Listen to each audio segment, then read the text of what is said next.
The front door slammed shut so hard the wall shook, and I froze, my hands still on the knob, heart pounding like I'd just robbed a bank. Dad's voice roared from the living room. Elliot, you're not walking out on your brother. I was 22, drowning in resentment, and the only thing keeping me in this house was a promise I never wanted to make. For years, I'd been the default caretaker for Jamie, my 17-year-old brother, who'd been in a wheelchair since a car accident when he was 9. Dad worked double shifts at the factory, and Mom, well, she left when the hospital bills started piling up. It was me who changed Jamie's feeding tube, wheeled him to physical therapy, and read him comic books when he couldn't sleep. I loved him, God knows I did, but every day felt like a chain tightening around my chest. I wanted out a job, a life, a chance to breathe. Last week, I'd found a listing for a line cook at a diner across town.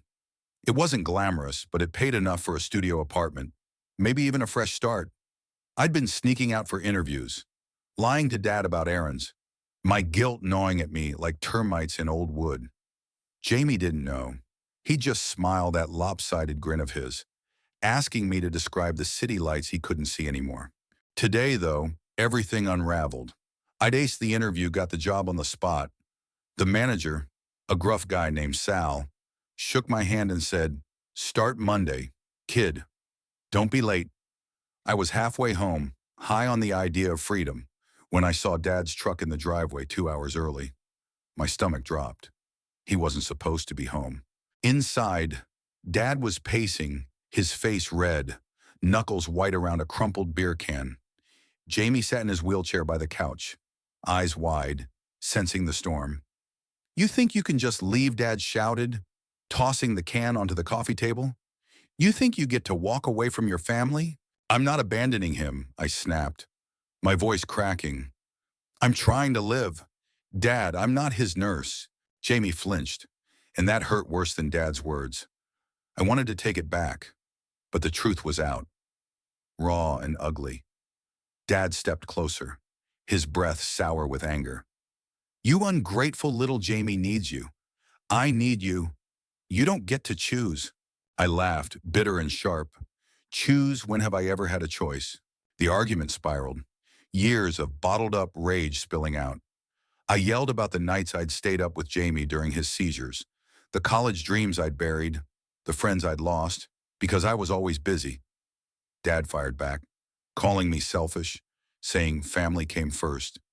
Jamie just sat there, silent, his hands folded in his lap like he was trying to disappear. Then he spoke, his voice soft but steady. "Elliot, it's okay." We both turned, stunned. Jamie's eyes were wet, but he wasn't crying. He looked calm. "I know you're tired," he said. "I know it's hard. I don't want you to stay because you have to." My throat tightened. I couldn't look at him. "Jamie, I heard you on the phone." He cut in. "About the job. You sounded happy. I haven't heard you happy in a long time." He wheeled closer, his chair creaking. "I want you to go." Dad started to protest, but Jamie raised a hand.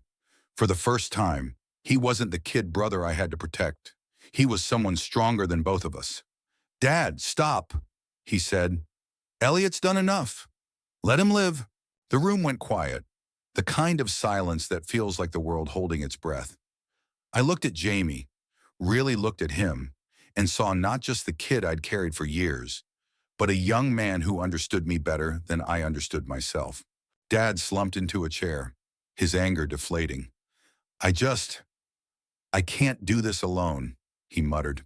"You're not alone," Jamie said. "We'll figure it out, together." I wanted to hug him, to say I was sorry, but all I could manage was a nod. That night, I didn't leave. Not yet. Instead, I sat with Jamie, and we talked not about doctors or schedules, but about his dreams, his favorite comics, the life he wanted. For the first time, I saw him as more than my responsibility. He was my brother, my equal.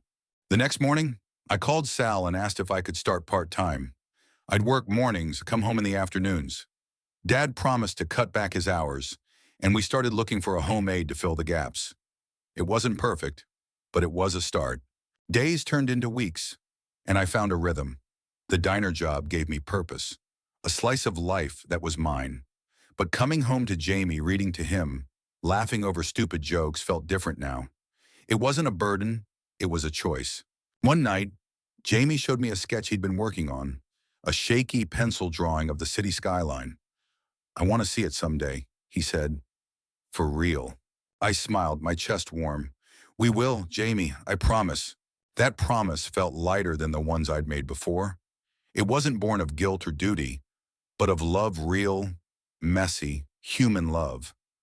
I'd spent so long running from this house, from my family, that I'd forgotten what it meant to stay. Not because I had to, but because I wanted to. What do you think? Was Elliot wrong to want to leave? Or was he right to fight for his own life? Share your thoughts.